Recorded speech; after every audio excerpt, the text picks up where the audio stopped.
welcome back to Dad's Bedtime Stories. Tonight we're going to go back to the spaceship episodes and leave Wizardcraft for a little while anyways. But if you want to hear more from it, just let me know.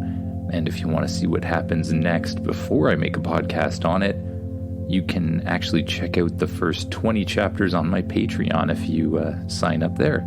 The link should be in the description. It's only $1 per month, and it gets the extra special benefit of helping me pay for hosting fees and that sort of thing to keep the podcast going. So if you have a chance to go over there, it's greatly appreciated.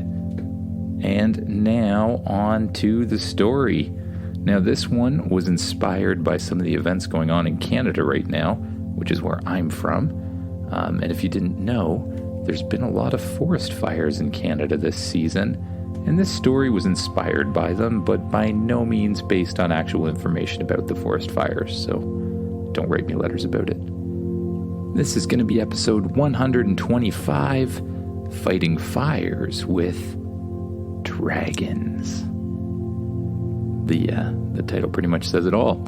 As usual, just get as comfy as you can in your bed, close your eyes, and imagine yourself doing what the kid in the story does. Imagine yourself waking up in the morning. You stretch and you look around. I'm back in my house. I'm not used to waking up here, you say. You head out to the living room and you turn on the TV. And on comes a special report. This just in. The country of Canada is experiencing its highest ever levels of forest fires. This year alone, more acres of woodland have been burned than many other years combined. More on this to come. What? Forest fires are burning down parts of Canada? But my favorite podcast host lives in Canada. Wait a second, do I live in Canada? You think about the answer to that question for a while, and when you get it clear on where exactly it is you live again, you shake your head and go back to the task at hand. Spaceship, we need to help Canada.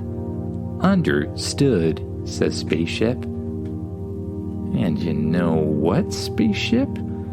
I think I have an idea of how we can do it. That is good. Do you care to share this idea? Spaceship asks. Oh, yeah. Well, I was thinking we'd go get those dragons that we met on the dinosaur planet and a few friends, and then use their ice breath to put out the fires. Now, listener, if you don't know already, dragons in this universe have two cores. One for heat and one for cold. That is an excellent idea, Spaceship says. You and Spaceship run outside. Spaceship immediately grows to its full size, and you run through the back hatch and right up to the control center. You jump in the seat, grab the steering wheel, and immediately power the ship up, lifting it off the ground and facing straight towards the shed that's magically appeared in your front lawn again, even if you didn't have one before. The door to the shed opens up, revealing a portal inside. The portal lights up a bright blue color that looks a lot like flowing water. You and Spaceship head straight for the portal. Strangely, even though Spaceship was still too big to go through it, just as it gets close enough, it's sucked into it, almost as if it stretched Spaceship out to be the right size to fit. You and Spaceship fly through the multicolored tunnel, spinning left and right, up and down, until you see an opening on the other side. Spaceship flies right out, and you find yourself at the dinosaur base. You immediately fly to the mountain area where the dragons normally hang out. And before too long, you see them. A couple of them are up in the air, flying around the mountain, and the others are just kind of hanging out on the top of it. You swoop the ship down, land beside most of the dragons, and the others come to see what you have to say. You open the back hatch and walk out. Dragons, we need your help. Large parts of the Canadian forest are on fire, you say. What's Canada? One of the dragons replies. It's a country on the place where I come from. I like fire. What's the problem with fire? The dragon asks. I guess there's no problem with fire itself. It can be really helpful, but it's just kind of burning a lot of the forest without any kind of control. Fine. We're bored anyways, says the leader of the dragons. Bill, I believe his name was, if I recall correctly. Come on, everyone, let's go. Spaceship suddenly begins to glow. It grows and shifts its shape until it's the size and shape of a much larger cargo-carrying spaceship. The back hatch opens up, and you and the dragons walk on board. There's just tons of space inside now. The room you enter into is way more than big enough for 10 or 11 dragons to fit on board, and the spaceship even gave them all the comforts it could think of. Dragon beds, dragon feeding stations, dragon television playing shows about dragons. It was a little much, honestly. Again, you shake off that thought and head back into the main part of the spaceship. Your part of the spaceship with your normal-sized living room and normal-sized kitchen and normal-sized bedroom. And, of course, the control center. You sit back in the chair, power up the spaceship once more, and fly back towards the dinosaur base. As you get close enough, you order spaceship to shrink down. You, the ship, and all of the dragons begin to glow. You shrink down and down and down until you're all much smaller than you were before. Small enough to fly back through the portal. You fly straight into the portal, through the colorful tunnel once again, and pop out the other side. Now, we have to pick up our friends and then get to Canada, if we're not already there. Anyways. You fly over top of all of your friends' houses. You call them using the watches you gave them, and one by one they press the button on their watch that causes the armor to grow around them, and they fly up into the air and meet your ship. One by one they land inside, and they begin to sit in the control room around you. All right, everyone, now, straight to the heart of those forest fires. You fly high up above the clouds and head straight to the location that spaceship indicated. As you approach, you start to see that everything looks smoky. The whole world below is covered in smoke, and it's stretching as far as you can see, way beyond the areas with the forest fires. People from all over the place must be breathing the smoke in. It's everywhere, you say.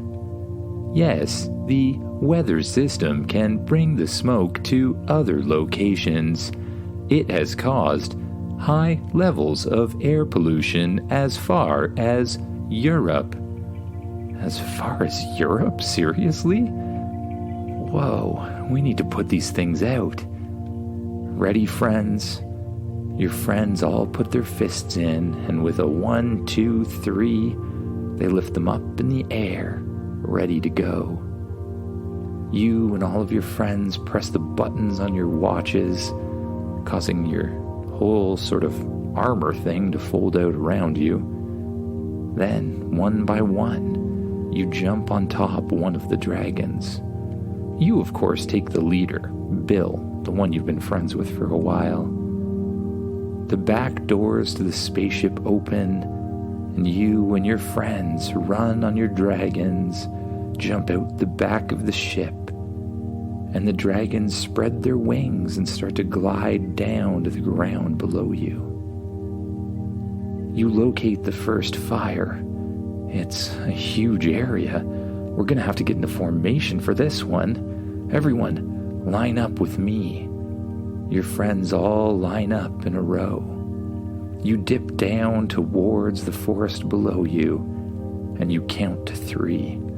On 3, blow out the coldest stream you can. 1, 2, 3. All of the dragons at once shoot out a huge plume of freeze breath.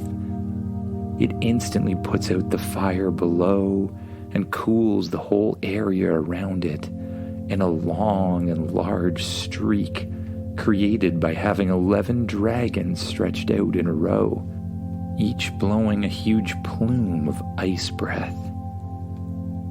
You repeat this process again and again, getting in formation, diving down and shooting huge things of ice onto the ground below you. You and the dragons start to get exhausted. The dragons feel like they're almost running out of ice breath.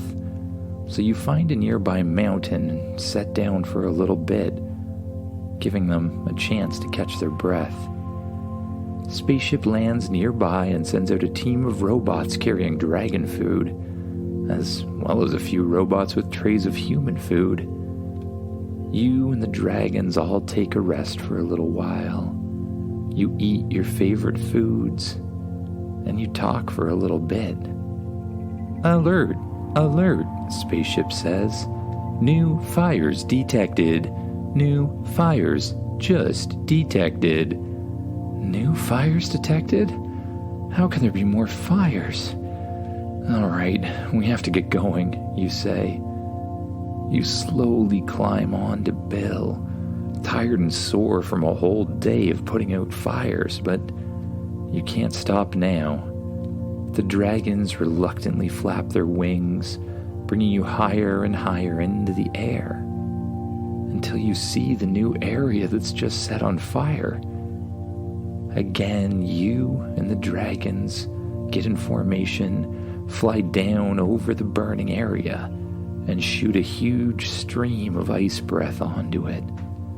The fires are put out almost instantly, but you catch a glimpse of something strange.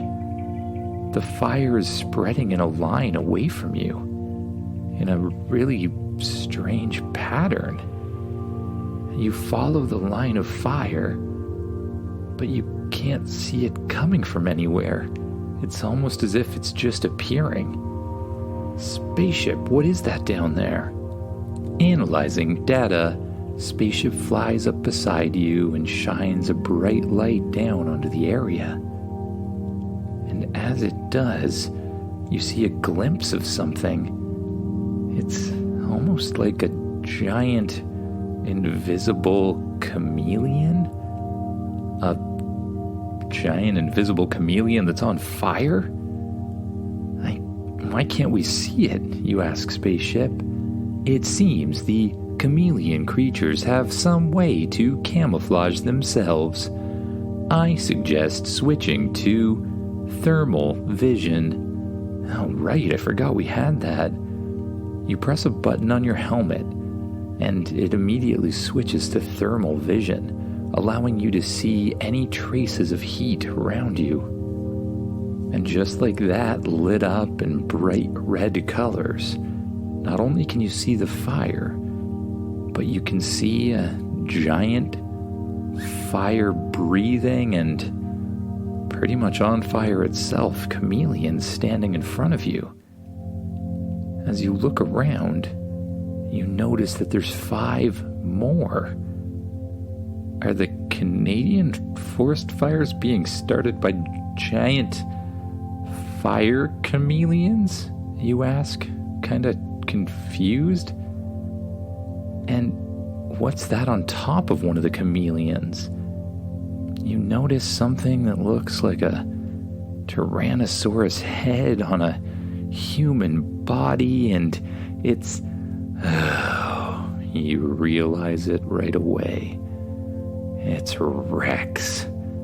Rex, if you don't recall, is one of your biggest enemies. Rex is a evolved Tyrannosaurus Rex that grew up in the center of the earth and has been completely obsessed with making the earth warmer through climate change. Rex, of course this is you, running around starting forest fires. You won't get away with this, you yell. Rex looks at you, and he and the chameleons appear in front of you. Won't get away with what, exactly? Rex says. Not get away with setting fires. It seems I've gotten away with quite a bit of it, Rex says back to you. Well, not anymore. We're here to cool you down.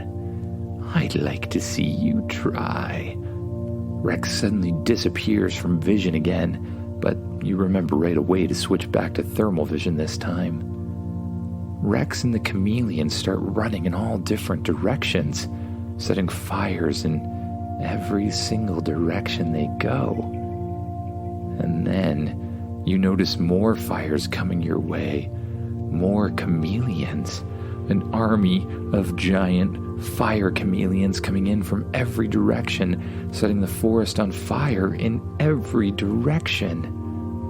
All right, we'll have to take them out one by one. I imagine they can't deal with cold very well, you say. And Spaceship, you create some sort of contamination cell for these creatures, something that can take the heat and be ready to pick them up when we're ready. Everyone understand? Okay, 1, 2, 3, break. You and all of your friends take off in a different direction, hunting down a different chameleon. You find one right ahead of you running quickly through the forest. You and Bill swoop down just above it, and Bill lets out a huge plume of freeze breath, instantly causing the forest to, well, no longer be on fire. But the chameleon continues to get away. Bill, we have to get ahead of him, you say. Looking for the area where it seems to be running, you swoop up higher in the air and try to gain as much speed as you can. You and Bill fly down right in front of the chameleon.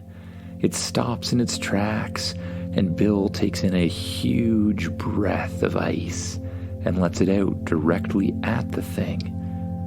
The thing instantly puffs out and gets weaker and weaker from the cold before falling over on the ground.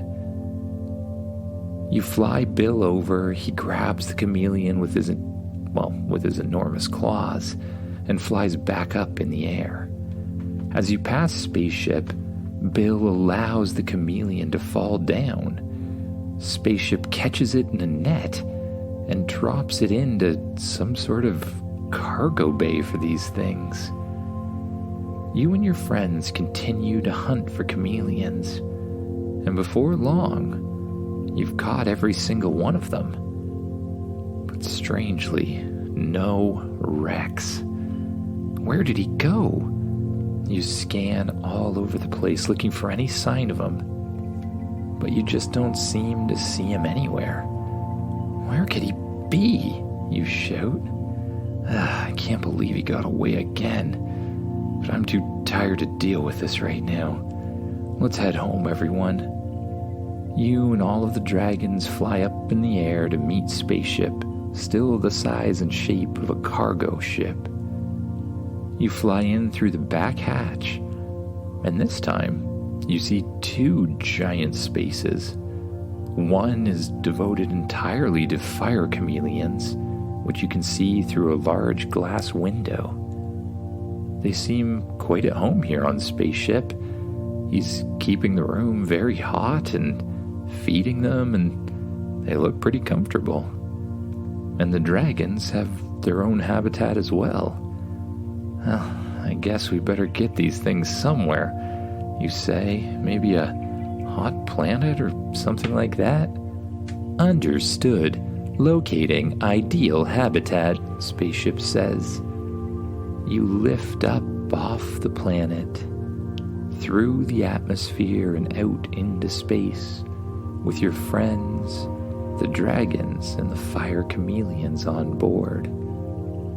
When you're far enough from Earth, you jump to super hyperdrive in search of a new planet for these creatures. And as you do, you start to get really tired. You yawn, and your eyelids become really heavy. I think I have to go to sleep, guys. It's been a long day of fighting fires, and my eyes feel like they're burning from it. You head to your bedroom and climb into the soft bed, pulling the soft and comfortable sheets and comforter over top of you. It's the perfect temperature, and you just feel perfectly relaxed. You let your eyes close, and you notice anywhere in your body that's holding tension. And with each breath, you just let the tension go as you allow yourself to sink deeper and deeper into the mattress. Good night, everyone.